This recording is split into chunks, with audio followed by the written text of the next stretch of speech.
When Rachel saw that she bore Jacob no children, Rachel envied her sister.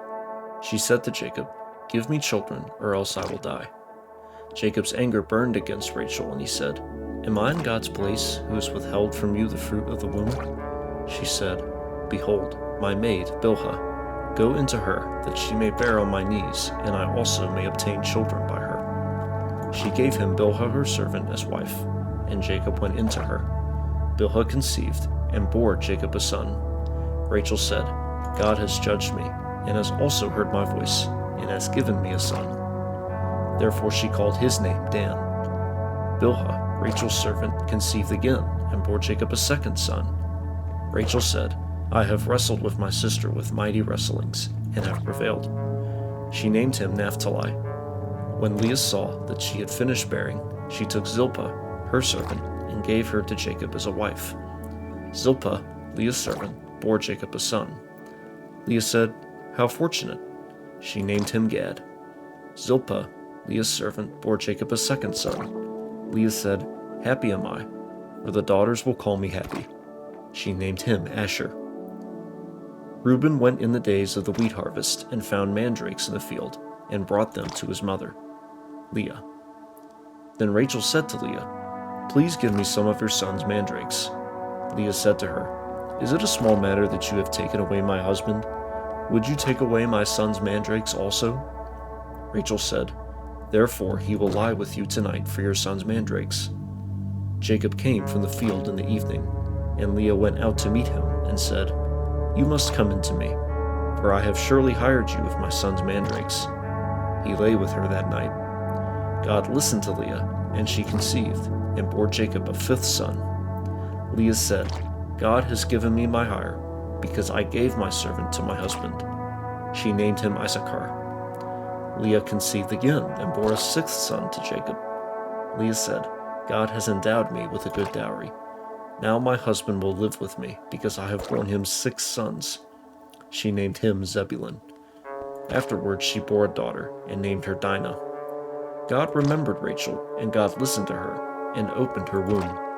She conceived, bore a son, and said, "God has taken away my reproach." She named him Joseph, saying, "May Yahweh add another son to me."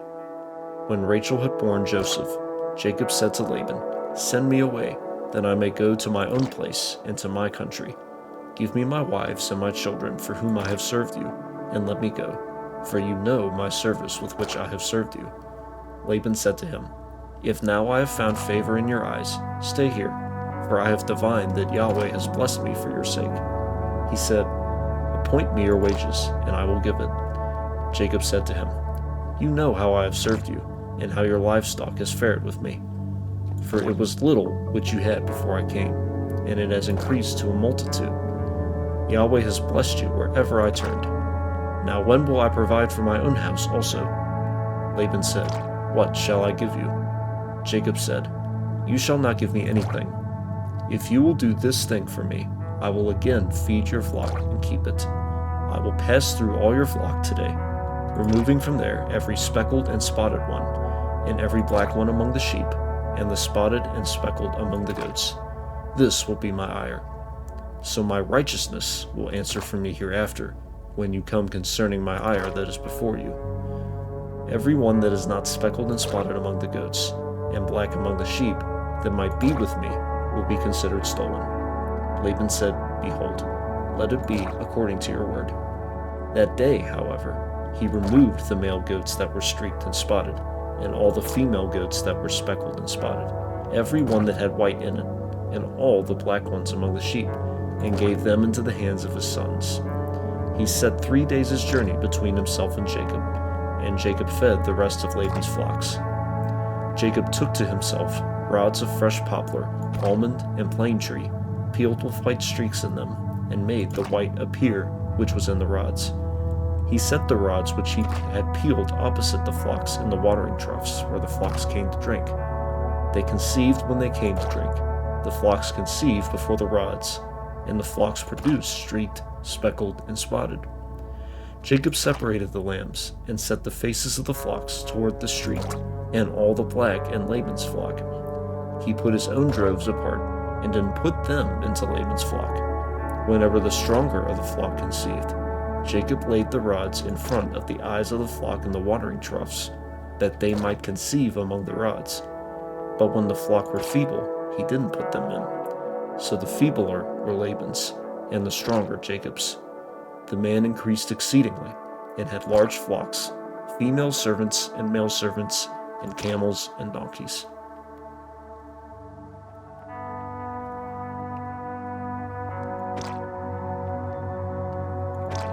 Jacob heard Laban's sons' words, saying, Jacob has taken away all that was our father's.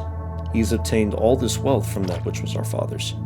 Jacob saw the expression on Laban's face, and behold, it was not toward him as before. Yahweh said to Jacob, Return to the land of your fathers, and to your relatives, and I will be with you. Jacob sent and called Rachel and Leah to the field to his flock, and said to them, I see the expression on your father's face, that it is not toward me as before. But the God of my father has been with me. You know that I have served your father with all of my strength. Your father has deceived me, and changed my wages 10 times, but God didn't allow him to hurt me. If he said, The speckled will be your wages, then all the flocks bore streaked. Thus God has taken away your father's livestock, and given them to me. During mating season I lifted up my eyes, and saw in a dream, and behold, the male goats which leaped on the flock were streaked, speckled, and grizzled. The angel of God said to me in the dream, Jacob, and I said, Here I am. He said, Now lift up your eyes, and behold, all the male goats which leap on the flock are streaked, speckled, and grizzled, for I have seen all that Laban does to you. I am the God of Bethel, where you anointed a pillar, where you vowed a vow to me. Now arise, get out from this land, and return to the land of your birth. Rachel and Leah answered him, Is there yet any portion of inheritance for us in our father's house? Aren't we considered as foreigners by him? For he has sold us, and has also used up our money. For all the riches which God has taken away from our father are ours and our children's. Now then, whatever God has said to you, do. Then Jacob rose up and set his sons and his wives on the camels, and he took away all his livestock, and all his possessions which he had gathered, including the livestock which he had gained in Paddan Aram, to go to Isaac his father, to the land of Canaan.